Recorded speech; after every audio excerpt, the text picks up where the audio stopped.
Welcome to the grand final of the Caseking Christmas Cup. We have a Terran versus Zerg. 16 players were invited today. There's 2,500 euros of prize money on the line in total. And up to the top of our first map on Nimbus, we have ForGG, the first player to qualify for the final today after defeating San, after taking down Hyun and also TLO. His opponent, starting to the top left of the map, on the other hand, is none other than life himself. First parting, there were no obstacles in his path to the final, and against Impact he was able to succeed with a 3-1 victory. I'm Kaldor, with me is Todd, and we're going to present to you the final of this tournament, the best of 5, and Nimbus being map number 1. And I'm super excited for this game, Todd, right now. So am I, man. This series for me is basically going to be answering a question for me and probably for life as well. Can he crack the ForGG problem? Back at DreamHack he couldn't. He had 2 series to try, and no, there was just nothing he could do against that ForGG push that we see every single time, with first the drop Marines and the Hellions at the front, and later on with the Hellbats and Cloak Banshees. So he's gonna have another chance here. It's a whole best of 5 that we have ahead of us, and I really hope he does better than last time. I really love how you phrase that, by the way, the 4GG problem. It's like it's this whole equation that suddenly comes into play, you know, where you need to solve it somehow. And I guess it is for life. We have him already with a hatch first, starting things off this time. And I mean, we've seen 4GG's play against Zerg. We have him now with a command center first here, but we've seen those games that he played against players like Yoda, against Hyun, against TLO, and he crushed them. It was really amazing to see that.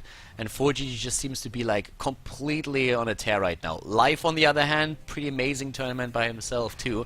So this is like one of the dream finals, I feel, that a lot of people were waiting for. Yeah, Life actually went for the hatch first down the ramp rather than the indoors one, so that he could start quick spreading earlier. Whereas if he takes the other base he couldn't, but you know what? He actually takes both double hatch before pull. He says in this first game, no 4GG, you're not gonna 2-rax me, I'm not gonna die right away. You're probably, or hopefully, gonna go for a CC first, and you know what? 4GG does just that in this game. He went for CC, then gas, then rack. So very mind game heavy openers. And I just want to say about Life, if you think about Life, you don't really think problem solver. That's a funny thing to say because he's so good. He's like an all-round prodigy. But why don't you think that? Because he's the guy that creates the problem for the other person. Yeah, exactly. He's not the one who has any problems with anybody usually. Whereas now against 4GG, he's had quite a few. You know, the one thing that I have to, you brought up Stefano at some point, and I really like that comparison, because with Stefano as well as with someone like Life, you don't really have the idea of him like playing a build. You just feel like they understand that game on a level where they do everything, like it's just like intuition, you know? And for Life, that's always what you have. Like sometimes there's an opponent that really pressures him so much that he loses in the early game so much, and the entire build that he could have practiced, that he could have studied, where he could have copied someone, just like goes down the drain, just like that. There's no chance. But then he just looks at what he has, he looks at what time it is in the game, what his opponent is having at this point, and gets the perfect solution up. And it's just right in your face again. That game against Parting earlier today comes to mind, when he just like lets his expansion die, goes for the Zerglings, moves in. Moves like that. That's just really what puts him on another level, I feel. And right now, you know what's happened with 4GG beating Life a few times? It really reminds me of what was happening before between Life and San, where San beats Life quite a few times. And there was just, Life couldn't find an answer to San. Then he finally found it and beat him 3 times in a row. Like not even losing a single map.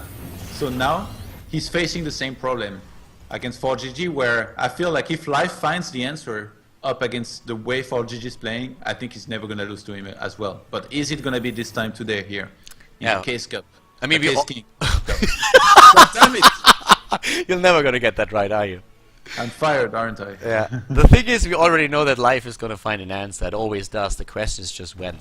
No, but like, stupid Jurassic Park jokes aside, 4GG is exactly that player that you've been talking about. He's that guy that is suddenly in Life's face and also in his head. And if Life loses against him again here, if 4GG pulls that off, there's like this blockage that you might have in your head at some point when you go up against someone, because you feel like no matter what you do, he somehow has your number. Yeah.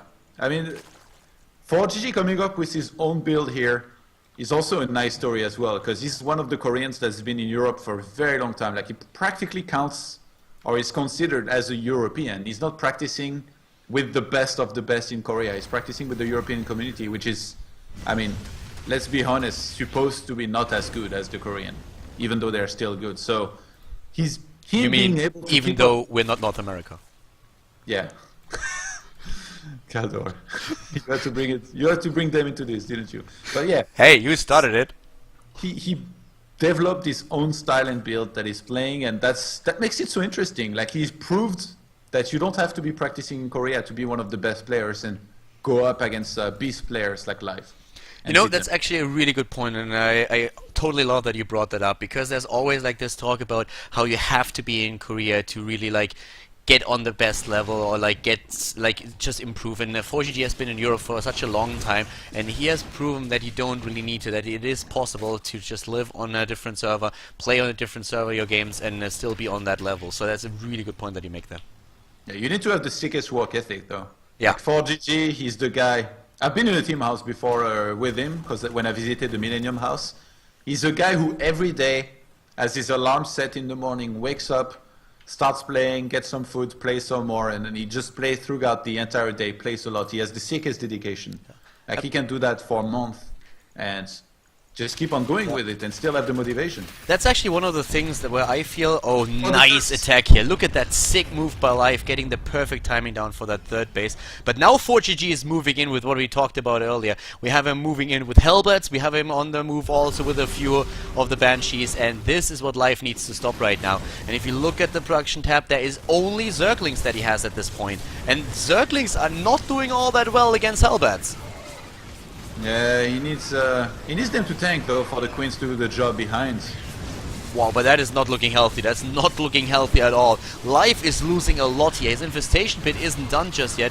He's able to take down a few of the Hellbats, but the rest of them is just completely toasted. Like, he's losing so much. He lost 50 Zerglings already, and he nearly didn't kill anything. 3 Queens went down as well. The Banshee's doing work. The Hellbats full in Life's face, and so much is dying there. 7 Harvesters have already been eliminated, and ForGG finally being thrown back by his opponent.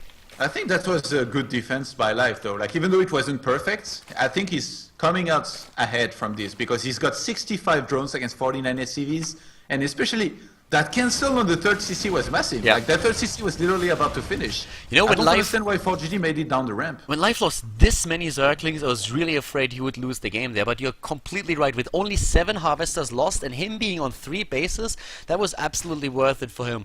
Maybe if you like look at the minerals lost here, it was not a good trade for him, but if you look at the situation in the game, that was definitely a big win for him. Yeah. Cancelling the third, pushing that back, and then being in a spot where he can still mine on this level right now, that's great. And going straight into Swarmhost here, this is basically what Life has had time to reflect from the games at DreamHack, and the solution that he came up with, that he thinks he should play up against the style of ForGG, where he gets a lot of units out of his factory, mostly the Thors, the Hellbats, with the Banshees in support. Lynx get in, I'm not even surprised anymore, but how much can they do? Yeah, well, they might be able to take maybe those Hellbats down, but not the Thor.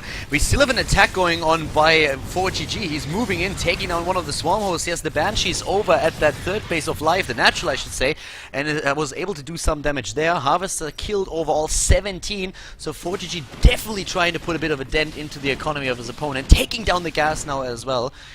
But yeah, well, we have the Terran player retreating.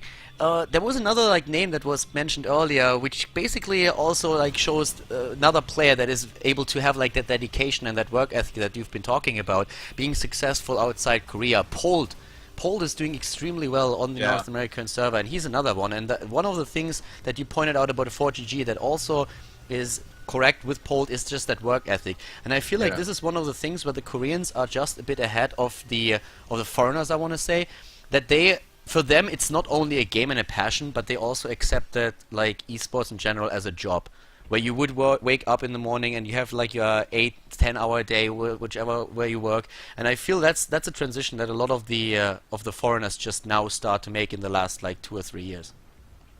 Totally agree. A big supply block here, by the way, for 4GG. Like he was stuck on 97 supply for the longest time. Can you check the supply block time?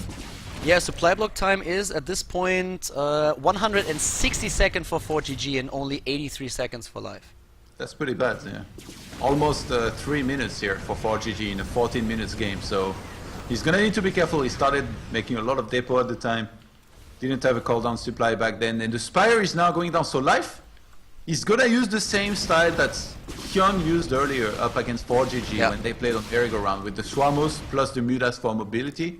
Even though he starts Pathogen Glance now, maybe it's for safety. And he needs to take way more bases, by the way, Life. We all know how that ended when Hyun was able to pull that comeback off. We have a sick amount of Banshees, by the way. In total, currently on the map, 6 Banshees. Like, that's a task squad that he has that can do just so much damage. But yeah, expansions is something that Life really needs if he wants to play that same style. And he goes into something completely different. A double Spire for him right now. Not only one, but he goes straight into 2. And look at those...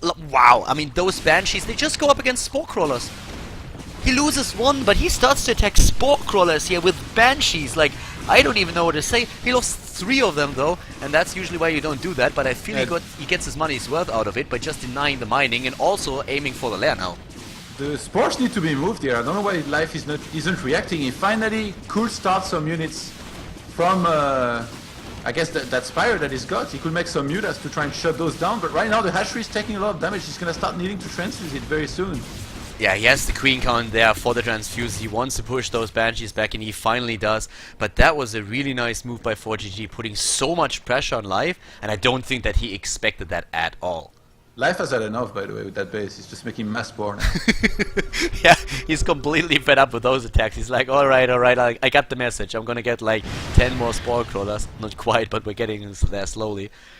He's getting Infestors rather than getting Mutas. That means those Banshees, they could get on top of the Swarmos and they do just that to try and snipe some of them. They're gonna have to retreat inside of the Spores here. Hellions have a lot of mobility, by the way. ForGG went for like a lot of Hellions attack on those bases.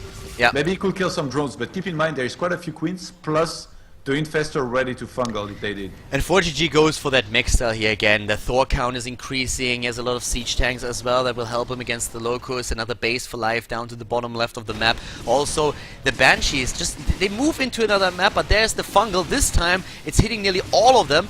Yeah, and he's getting at least 3 of the Banshees. If he might be able to get the last one as well, because it just ran out of energy. All of the Banshees about to die except for 1, but the Hellions are now moving in as well, trying to kill the Queens. Zerglings are assisting them already, pushing them back and helping the Queens as a bit of a meat shield there. Here come the Locusts, finally pushing them back.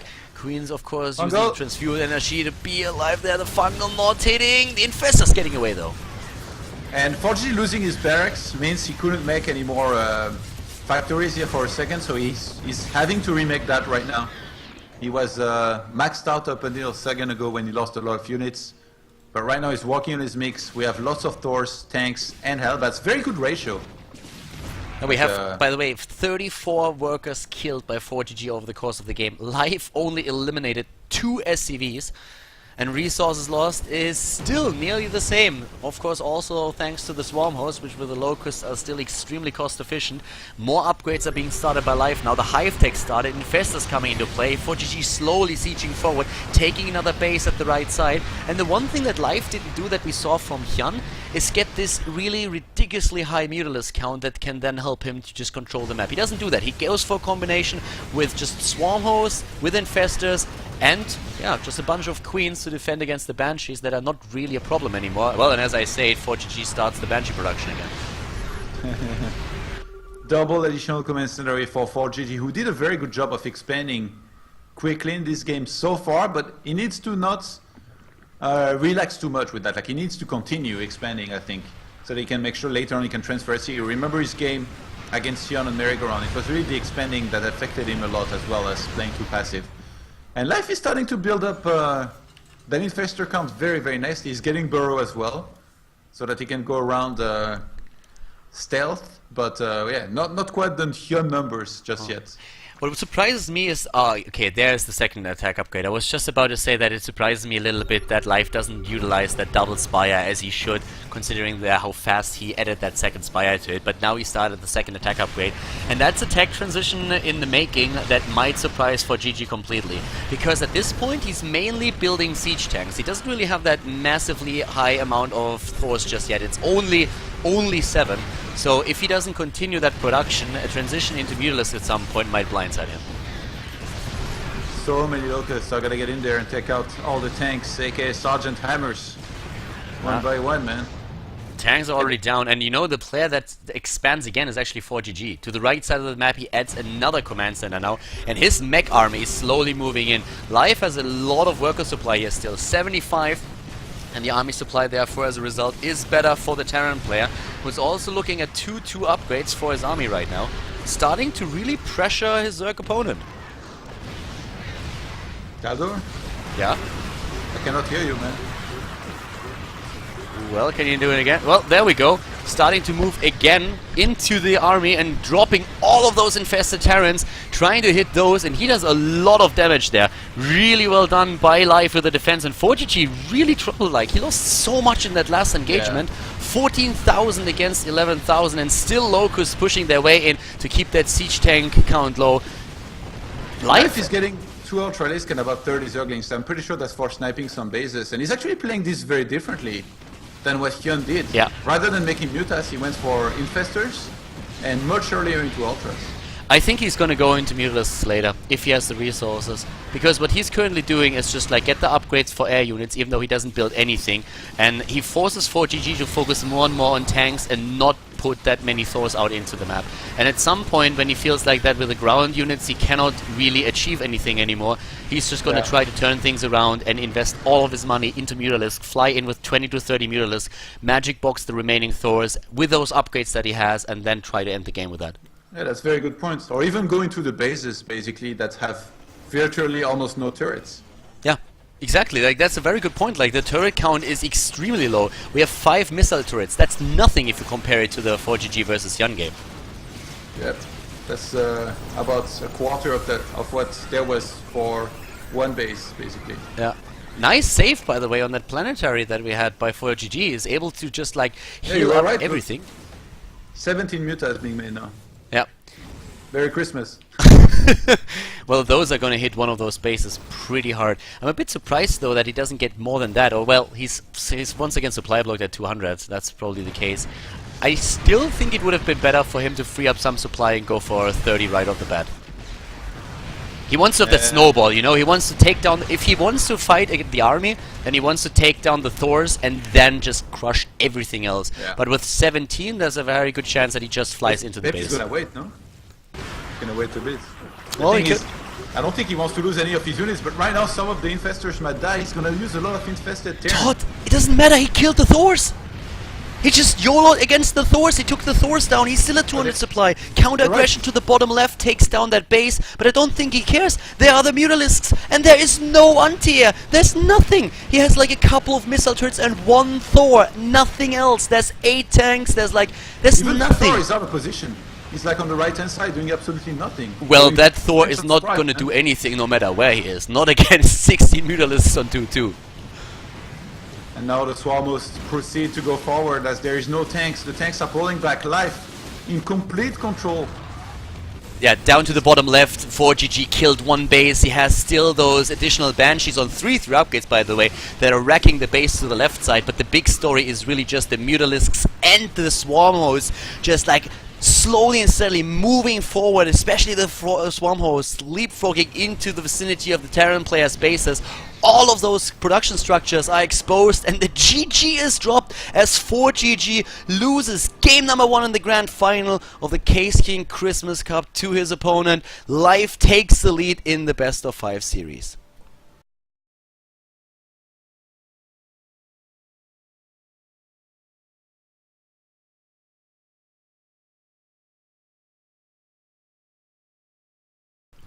Overgrowth is the second map in the grand final of the Caseking Christmas Cup. Down to the bottom left, we have at this point 4GG down 1 game in the series in the best of 5 here. He lost the initial game against his opponent. Life starting up to the top right. We had him with a great game against the mech style of 4GG on the first map. Really entertaining game there as well. A bit of a reminder what we saw between Hyun and 4GG earlier, even though in the end it was not the exact same strategy, especially not from our Zerg player here. But Life gets the lead in the series. He has played an incredible tournament, but 4GG has proven over and over again how strong he is, and I don't think that Life is going to get away that easily. Yeah, on this map, like 4G style could be strong, but if, I mean, like obviously if nothing special happens in the mid game when he does his Hellbat Banshee push, like, and both players stabilize, and we're going to the same type of game as we saw last time. But this time, when ForGG, I feel like when he's close to maxing out, rather than taking a fourth base, he should just go for a massive attack with like all the supply that he has. Even though there will be Swarmos against him, I think he could do very well, being like well upgraded and all that, like with 2-0, something like 2-0. Whereas now, he's playing very turtly. Like, when you play as turtly as he is, you need to take into Ravens, and he's not doing that. What I really like here is that life actually starts with a spawning pool now. Because at this point, I think that ForGG... I missed the timing of the barracks, but didn't he even place down the barracks a bit faster than he usually would, so we're going to see a few more Reapers from him? I'm not quite sure, like, I just barely missed that, but we have now the expansion started. But I just want to point out that I really like that life is playing this a bit safer by not going into a hatch first immediately, but adding that spawning pool before he does that. Just so that he's in a position that even if ForGG decides to proxy him or anything, that he's in a spot where he can deal with this. Yeah, I mean, if you're alive here, with the way the first game went, as long as he doesn't get completely surprised early on, as long as he doesn't completely mess up and lose a ton of drones, and I mean that sort of happened, he lost a few here and there, I think he's going to be okay in the later stages of the game. So it's really all about making sure that he doesn't fall behind early on for life right now. And that's exactly what he does. He sees the SCV, he attacks that bunker right again, and there's more SCV, more Zerglings moving in. Like, he needs to delay that for so long if he wants to build that. The Reaper is now starting to move in, but the cancel on the bunker is already there. Of course, against the slow links, the Reaper is going to reign supreme, but like forcing that cancel in the first place was already a victory. Let's see if ForGG chooses to still stick with it for as long as possible. Quite a few links out early right now. Going up to... okay, no, 3 queens. With the queen, I don't think he can do anything. The queen is going to snipe the SCV, and then he will have to cancel anyways. So he does that early before he loses the SCV. So the start into the game already pretty decent here for life. And yeah, we have 2 Reapers, and we have the third. So apparently he really got that earlier, as I said. We have he wants to go queen hunting, Kaldor. Excuse me? He wants to go queen hunting. Yeah, the thing is, I don't really know if he will have any chance to do that. There are Zerglings on the map, there's already like 3 queens there. The problem is, if you really invest into these Reapers, like early on, into 3 of them, you kind of want to do some damage, and he didn't really do anything with them. There's like not a single drone that he killed, there's only 2 Zerglings that he was able to snipe, and that is really a problem. That you invest so much, you cut the mineral, income early, because you want to go for gas, and he is losing a lot here, even if he doesn't lose that Reaper yet. Just like the gas alone. There is one. Gets one. Life had some pretty sick placement with his queens down the ramp, so ForGG didn't even try to go back down, so otherwise he would have lost his Reaper. So now instead he went into the main. He's being pretty annoying, but I mean, yeah, as you mentioned, like, he's not really achieving too much in terms of damage. Still went into the second gas, as he almost always does. He's going into the stopwatch, so yeah, we're gonna see Banshees with Cloak. Nice round. Yeah, 2 drones, and what does he get for that? Well, 2 harvesters. 3 Reapers lost and 2 harvesters killed. That was definitely not worth it for ForGG. 150 gas and 150 minerals lost for that. Life ahead in harvesters, significantly ahead, by the way, with 38 to 26. Great position for Life to start that game. You know what's the worst about all this? That right now he already knows that the quiz spread's going to be out of control this game because there is so many queens. That too, and we have a pretty early roach one here for Life as well right now. So he wants to make sure that he's not dying against that style that you've been highlighting the entire weekend now, where we have the Hellions, where we have the Hellbats, and then the Banshees. So he's already just like he's expecting it.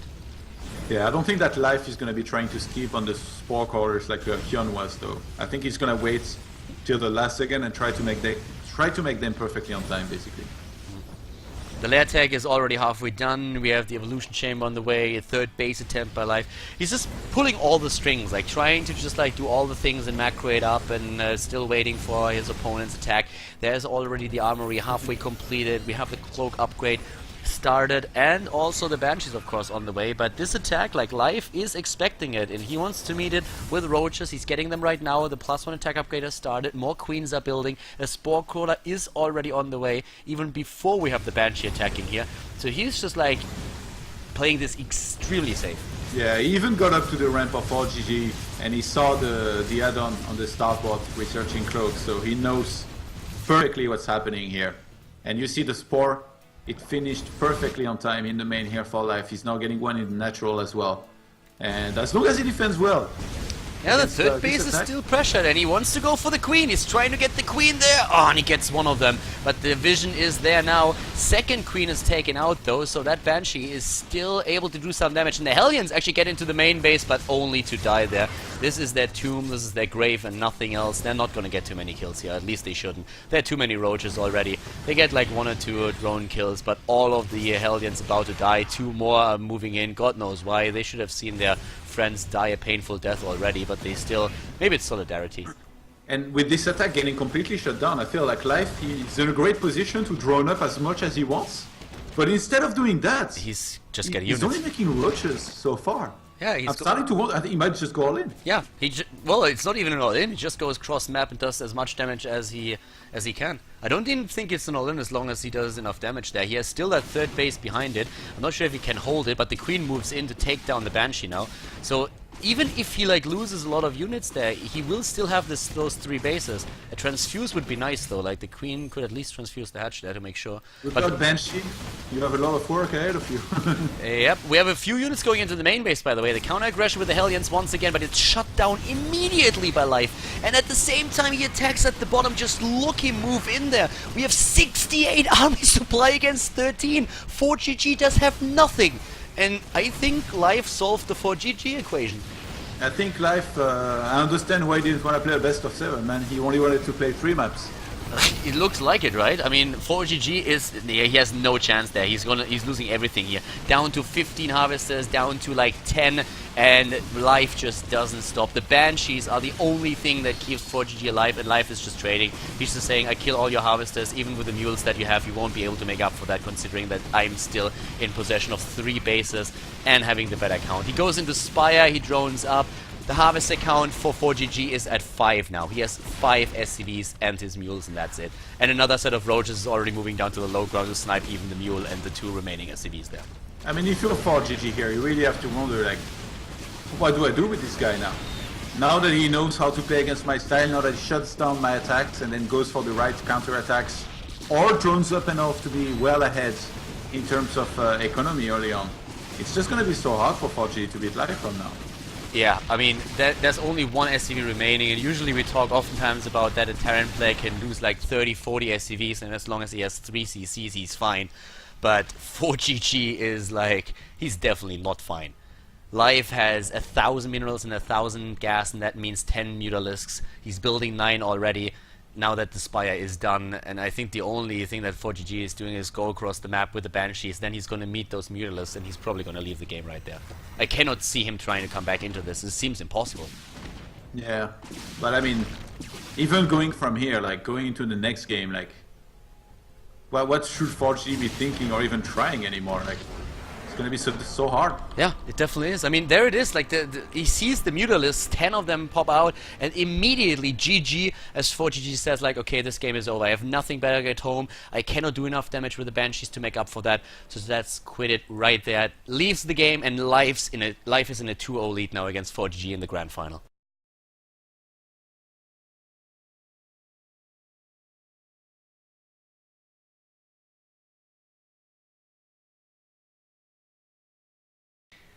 Well, the game is on, and starting to the top right on merry-go-round here in the final, the grand final, the best of 5 of the Caseking Christmas Cup, we have ForGG, the Terran player that has taken down so many strong opponents in this tournament already. But right now, he's going up against an opponent that has taken 2 maps of him. And if Life wins another map, then he is the crown champion and will win 1,000 euro. And Life so far has been looking pretty much unbeatable. What do you think, Todd? Yeah, I think so too. I mean, he not only played really well so far against ForGG, I also think he had a harder road to the finals. He beat first, then Parting, then Impact. Whereas ForGG beat TLO, a non-Korean, and then Hyun, and then San. Yeah, like, especially the game against Parting is something where a lot of people expect, oh wow, we see a proxy, aren't we? ForGG is for the 2-racks out on the map, and he drops the proxy. Alright, let's look at this for a second. We have the first Overlord for life moving to the top left, so he's not going to scout anything there. The second Overlord is going all the way up to the top right, so the proxy is in a pretty decent position for ForGG, but life starts with a spawning pool.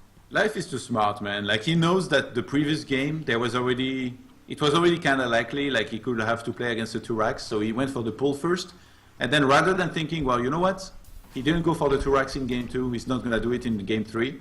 He says, I'm 2 games ahead, I don't need to take any risk, I just want to go to bed, finish this guy off, take my 1,000 euro, and he just goes pull first.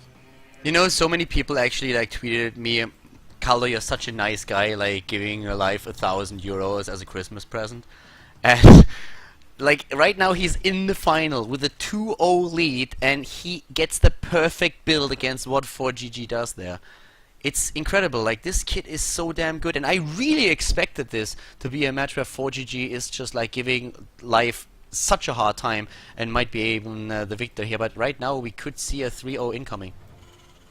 Yeah, this is I mean, by all means, like, there is still the execution that needs to be performed here with the defense by Life and the offense by ForGG, but Life opening full first, he's already going to have Zerglings, and this is going to be bad news for ForGG. He's going to have to delay the attack here, assuming he still sticks with it. Some of his SCVs are being pulled, and he's just not looking all that good. No, he loses too much there. He will have to cancel that bunker too. He already does. So there are the Marines. Life is getting his queens. His natural is nearly done. There comes that second attempt to build a bunker. The Overlord is moving away. He's not going to get sniped either. ForGG is desperate here right now. He has the SCVs pulled. So many Zerglings already. We're having 10 Zerglings in the game. And Life is just building more. The Queen on the way down to the low ground. The second Queen already building. And the Zerg player just goes for it. Second bunker is being played here. 1 SCV down. Only 2, 3 remaining here at the front. And Life, as long as he doesn't overextend here, he is going to be absolutely fine. ForGG is pressured. Here comes the attempted surround against the Marines. He gets a few of them, takes down the SCVs as well. 1 SCV is still building a bunker. Life should have maybe just used 1 unit to take that down, but I don't think it's going to play a role. Life is playing insane here. Yeah, Life lost a single map in each of his matches, in each of his previous matches, but here in the finals he says, you know what, I'm done losing maps. I don't like it. Not me. I'm just gonna crush you. Yeah, I tried it. I don't like it. This losing map thing is not for me.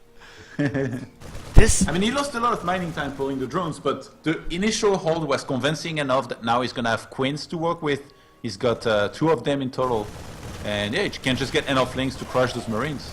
I mean, the queens alone are gonna shut that down. The harvester count is 13 to 16 in favor of ForGG.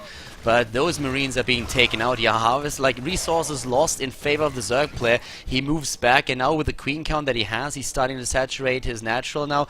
ForGG is moving back. He's building still Marines, but he's also, like, getting SCVs back at home, and he builds another command center. ForGG is just, like, putting his foot down and saying, like, okay, I'm not done yet. I've started with the double barracks, and I tried, but it failed, but I am not done with this just yet. I have a chance to come back here. Yeah, but I mean, ideally with this, he would have liked to win right away. Now he's forced in a situation where he doesn't have really that many walkers, really. And he has to take double gas. Like, how is he going to saturate them? He has 10 walkers on minerals. He's going to have so few of them. So few minerals coming in. He has to add double additional barracks in his main so that he can make units there. I don't know, man. This is it's tricky for sure. I really don't like this situation. No, like, not at all. I completely agree there. It's a really, really tough spot for ForGG to be in. But he's at 21 harvesters against 24. The problem is, of course, just that Life is playing this safe with even a Spinecrawler building now. The transfuse energy is there on the Queen. Well, there's still a lot of Marines there. He could lose one of the Queens, but that Spinecrawler is going to finish any second, and Life not even making the mistake to lose the Queen there. Yeah, there's the transfuse, and the Marines are already pushed back, and now Life can just hit that D button and just go straight for the drone production.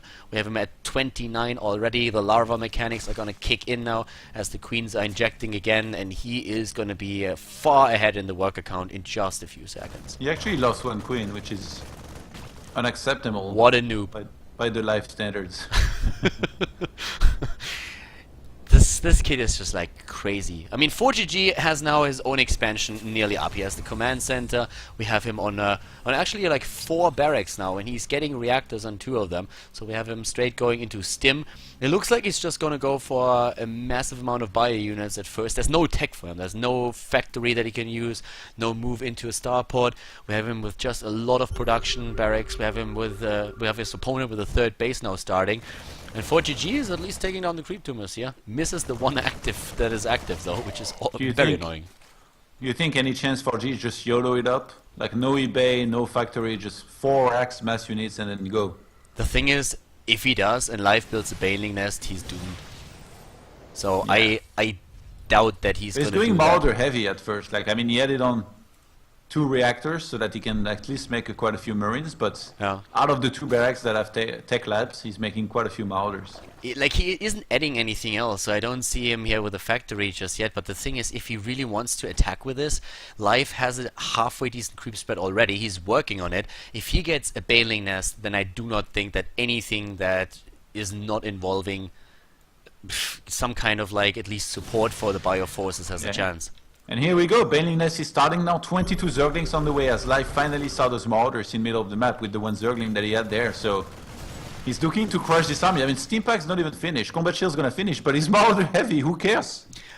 See, I think ForGG is doing the best out of the situation at this point. He's actually not playing this bad, considering how he started in the game with the double barracks. But now he's up against all of those Lings. The Lings are still slow Lings though, but the 3rd base is being attacked here, and that's a pretty sizable force that we have for ForGG. So as long as he's able to just merge those 2 armies that he currently has, the reinforcements that move cross map, I think he can maybe do some damage. But Life is getting ahead. The speed upgrade is nearly kicking in. He's building 22 additional Zerglings. Lair is done. Oh, ForGG is not Wargod back at home. Okay, no, Life's not gonna go for the counter attack. He's gonna come back here and make sure he can defend the 3rd base. And I mean, with that snipe here on that big chunk of units, ForGG has just donated so many units. Wow, and he doesn't even get the hatch. Oh my god, like Life can just go in and transfuse that. And back at home, that's the desperation wall right there. Does Life even get a Spire here? He could literally just make mass Baneling. He's getting Baneling speed right now. Yeah, I think he might just go for the bust. Yeah, I'm pretty sure that's what he's gonna do. I don't think there's any reason for him to prolong this. Life is tired. This is crazy. Yeah, he's probably gonna meet his girlfriend in the morning, and he's like, "Hey guys, I have like a date tomorrow morning. I'm meeting her for breakfast. I really can't stay up all this long." Or maybe his mom is nagging right now, "Go to bed," something like that. Like, he's just... Numbers, man. It's so many Banelings tasteless. So many Banelings tasteless! Moving in, busts through the wall, and ForGG desperately trying to somehow defend this. But Life is already in his main base. There are tons of Banelings still. He has still another 10 available, even though he busted through everything already. That natural is completely exposed. ForGG is at 56 overall supply against 78. The Banelings toying around with those SCVs for a second, and this is just looking bad for ForGG. He's gonna lose so many units. He's down to 28 SCVs, but Life has not... well... no, there it is. The GG, a 3-0 victory, a crushing defeat for ForGG. Life is just too damn good. He found a way again and is the victor now at the Caseking Christmas Cup. Wins 1,000 euros. We have 700 euros for ForGG. Amazing play by Life today. ForGG with great games, but in the final, Life just proved too wrong. Congratulations to both players still, and of course especially to our victor here, Life, who did not even drop a single map in the Casemas Christmas Cup finals.